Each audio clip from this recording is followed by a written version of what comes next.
마지막으로 오브젝티브 C를 개발한 개발자들이 가장 두려워했던 부분입니다. 기존에 있던 오브젝티브 C를 버려야 되느냐. 와, 생각해도 싫은 이야기죠. 아이고, 늦었지만 이게 플레이그라운드의 형태입니다. 네. 다시 넘어가서 오브젝티브 C를 버려야 되냐, 기존에 만들어놨던 오브젝티브 C 앱들은 그럼 어떻게 해야 되냐, 이런 고민들이 많이 생길 겁니다. 스위프트를 이용해서 앱을 만들려고 그러면 새로운 앱만 스위프트로 만들 수 있느냐, 기존의 앱은 스위프트를 가지고서 할 수 없느냐, 뭐 이런 고민들이 굉장히 생겼어요. 실질적으로 초창기에 제가 스위프트에 대해서 강의를 하면은 그런 질문들 굉장히 많이 받았습니다. 오브젝티브 C는 더 이상 사용할 수 없나요? 기존에 있던 앱들은 어떻게 사용해야 됩니까? 이제 더 이상 못 쓰는 건가요? 아니면 기존에 만들어놨던 스위프트 앱, 오브젝티브 C 앱들은 계속 오브젝티브 C만 가지고 개발해야 되는 건가요? 예. 하지만 애플에서도 생각이 있는 거죠. C나 오브젝티브 C 자체를 스위프트가 완전히 대체할 수는 있지만요, 오브젝티브 C와 같이 스위프트를 병행해서 한 프로젝트에서 사용할 수도 있게 만들어 놨습니다. 오브젝티브 C에 있는 정보 객체를 스위프트로 읽어올 수도 있고요, 스위프트에 있는 객체를 오브젝티브 C로 던질 수도 있습니다. 물론 이 사이에는 브릿지라는 과정이 만들어져서 두 개 사이에 다리가 생성이 되는데, 뭐 이거는 나중에 다시 설명할 기회가 있으면 설명을 드릴 거고요. 중요한 건 기존에 사용하고 있던 오브젝티브 C하고 같이 사용할 수 있다는 겁니다. 물론 한 소스 내에서 C 좀 쓰다가 오브젝티브 C 좀 쓰다가 스위프트 좀 쓰다가, 이건 아니죠. 오브젝티브 C나 C 파일은 따로 있고요, 스위프트로 된 파일들은 따로 있습니다. 확장자가 틀리고 컴파일 방식이 틀려요. 그렇기 때문에 한 소스 내에서 스위프트 문법을 썼다가 뭐 오브젝티브 C 문법을 썼다가, 이거는 불가능합니다. 하지만 한 프로젝트 내에서 한 화면은 오브젝티브 C로 만들되 그 다음 화면은 스위프트로 만드는 것들은 가능합니다. 그래서 기존에 앱을 만들어놨던 분들이 유지보수를 해야 될 때 스위프트를 가지고서 유지보수를 하고 더 기능을 추가할 때도 스위프트를 가지고서 기능을 추가할 수가 있다는 거죠. 네, 그 얘기입니다. 해서 여러 가지 긴 이야기를 거쳐서 아마 들으시는데 힘드셨을 텐데, 오늘 학습할 내용들입니다. 우선 스위프트의 특징에 대해서 지금 알아봤죠, 거의. 네, 하지만 몇 가지 알아볼 게 더 있습니다. 그리고요, 기초 문법에 대해서 다시 한 번 더 확인해 볼 겁니다. 그리고 가장 기본이 되는 변수, 상수, 자료형, 그리고 타입 추론이나 타입 어노테이션에 대해서도 학습을 해 볼 겁니다.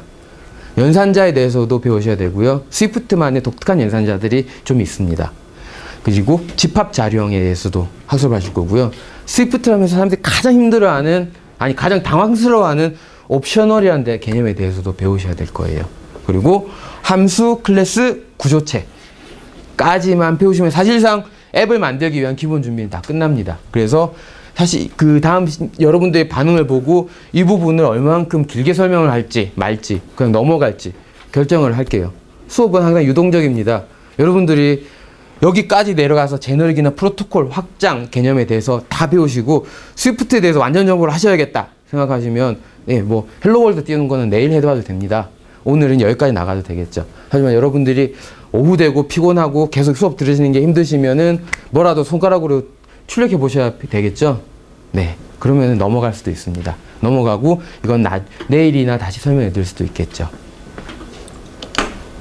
가장 먼저 스위프트의 특징입니다. 스위프트는 기본적으로 컴파일해야 되는 언어는 아닙니다. 스크립트 기반이라고 생각하시면 되는데, 완벽하게 스크립트로만 동작하는 건 또 아니에요. 빌드 과정을 거쳐서 앱으로 패키징이 됩니다. 그렇게 만들어진 언어긴 한데, 중요한 거는 컴파일을 사전에 해야 되는 언어가 아니라 스크립트 기반이라는 거죠. 스크립트 기반 언어가 가지는 특징이 또다시 몇 개가 있을 텐데요. 뭐 그거는 노내니까 잠깐 접어두고요. 오브젝티브 C하고 호환이 가능하다는 이야기는 좀 전에 제가 드렸죠. 네. 그리고 함께 사용도 가능하지만 한 소스 내에서 섞어서 사용하시는 거는 불가능하다라는 거. 그리고 앞에서 또 설명을 드린 내용입니다. 코코아 터치 아니면 코코아 프레임워크를 이용해서 맥에서 사용하는 프로그램이나 핸드폰이나 아이패드에서 사용할 수 있는 앱을 만들 수 있다는 거고요. 객체지향 언어라는 거 계속 설명드리고 있었고, ARC에 의해서 메모리를 자동으로 관리한다라는 것까지 설명을 드렸죠. 그 다음에 한 가지 더가, 사실 스위프트는 데이터 타입에 대해서 구분이 좀 엄격합니다. 대부분 요즘 나오는 언어들 중에서 타입을 따로 지정해줘도 되지 않는 언어들은 타입을 마음대로 캐스팅해서 바꿀 수 있는 언어들이 굉장히 많아요. PHP가 대표적인 예죠. 막 정수를 넣었다가 문자열을 넣었다가 다른 걸 넣었다가 true를 넣었다가 false를 넣었다가 뭐 숫자를 넣었다가 소수점을 넣었다가 막 넣으면은 변수가 알아서 탑이 막 바뀌어줍니다. 물론 내부적으로는 해당 변수를 객체에서 해제하고 다시 생성해서 만들어주고 이름을 똑같이 해서 그렇게 되는 것처럼 보일 뿐이긴 하지만 어쨌거나 언어에서 타입을 마음대로 막 바꿔주고 우리가 고민하지 않게 해주는 언어들은 많아요. 근데 스위프트는 비교적 데이터 타입에 대해서 구분이 엄격합니다. 변수나 상수를 지정하고 그 타입에 대해서 정의를 했으면 바꿀 수는 없습니다. 한번 지정을 했으면 끝까지 가야 돼요. 네. 그리고 중요한 게 변수나 상수가 반드시 선언되는 순간에 타입이 결정됩니다. 이 말씀은 중요해요. 나중에 타입 어노테이션에 대해서 배우실 텐데 타입이 반드시 선언되는 순간에 결정이 돼야 된다는 게 스위프트의 특징입니다. 적어도 선언될 때 뭐 다른 초기에 들어오는 값이든지 뭐든지 다른 걸 가지고서라도 타입이 결정되지 않으면은 스위프트에서는 오류를 발생시킵니다. 네. 이게 있고요. 그 다음에 예를 들어서 정수형으로 만들어 놓은 변수에다가 문자열을 집어넣겠다. 그러면 당연히 오류가 나죠. 이게 스위프트의 특징입니다. 하지만 특징이 조금 더 유연한 게 뭐냐면 숫자형의 경우에는 데이터 타입에 맞는 숫자로 변경돼서 들어간다는 겁니다. 네, 뭐 예를 들면은 정수형으로 만들어진 변수에다가 소수점이 있는 뭐 17.5 이런 값을 넣었으면은 이 값은 정수형이잖아요. 이 변수는 정수형이잖아요. 그럼 소수점은 뚝 떼고 17만 들어간다는 겁니다.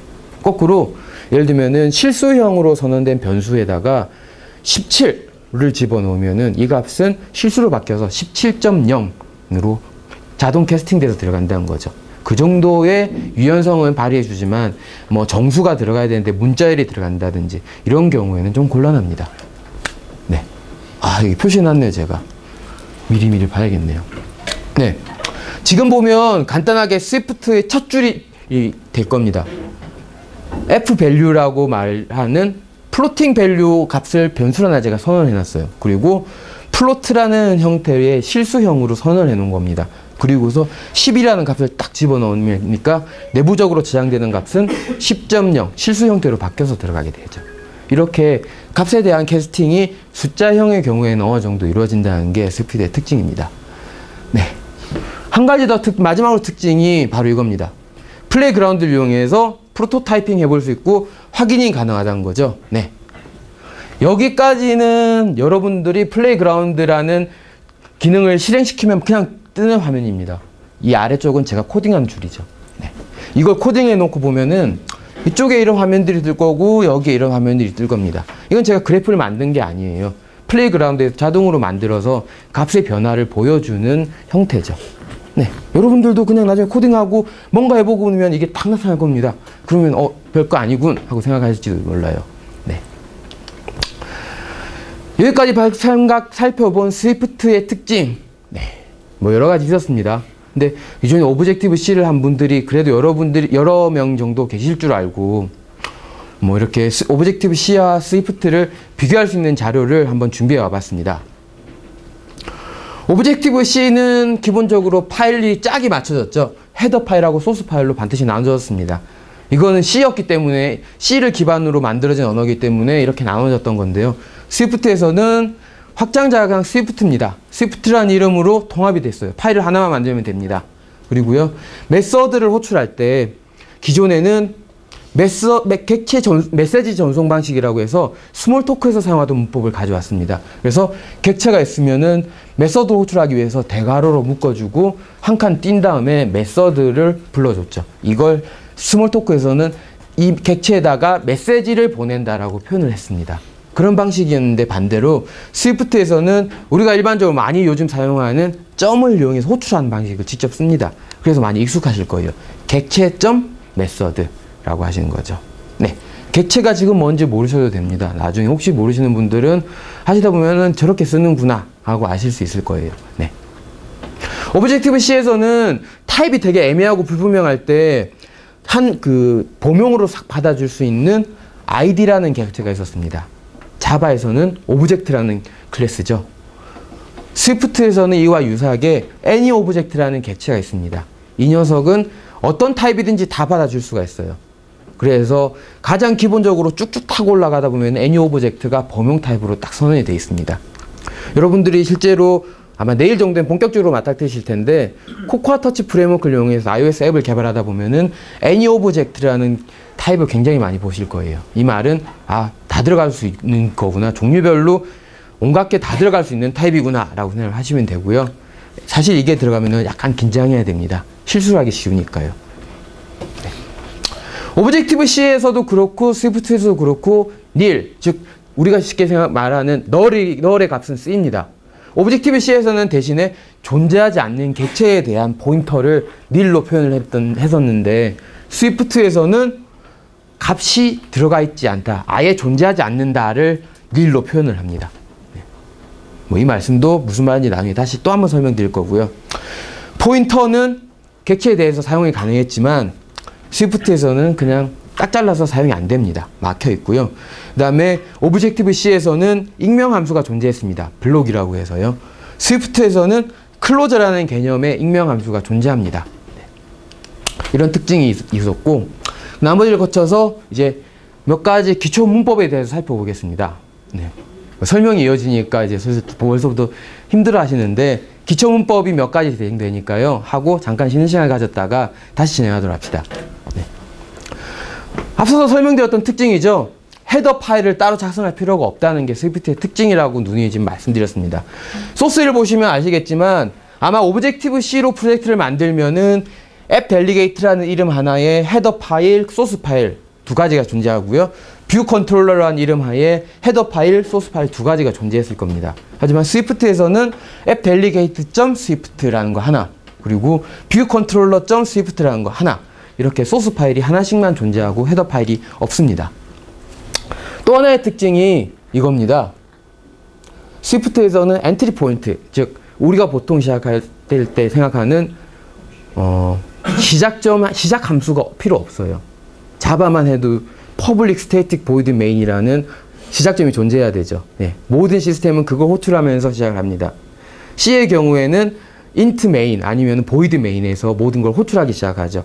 실질적으로 오브젝티브 C를 하고서 프로젝트를 만들어 보면은 저 숨어 있는 파일 중에서 main.m이라는 파일이 있었을 겁니다. 그 안에 열어보시면요, 그 int main이라고 하는 시작점이 딱 들어가 있어요. 근데 스위프트에서는 이게 필요 없습니다.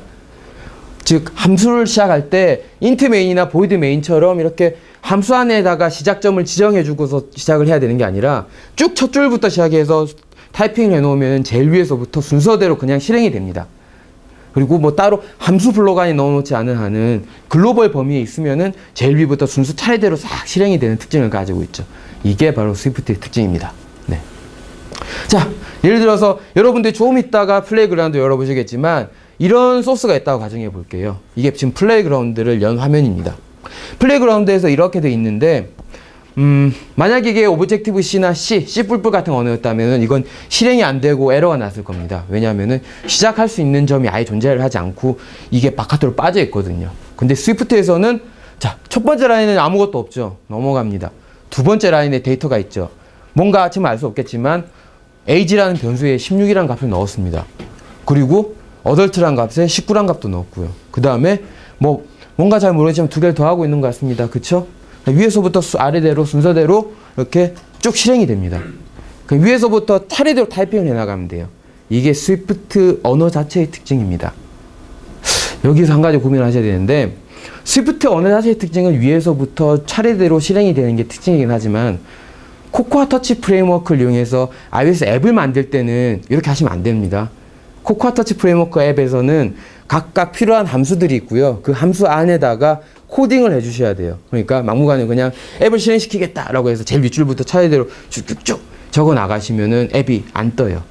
네. 그래서 나중에 저한테 혹시 제일 윗줄부터 해서 그냥 코딩만 하면 실행이 된다고 했는데 실제로는 아니지 않습니까? 라고 항의하지는 마시고요. 그 다음에 네, 문장의 끝이 세미콜론으로부터 자유롭습니다.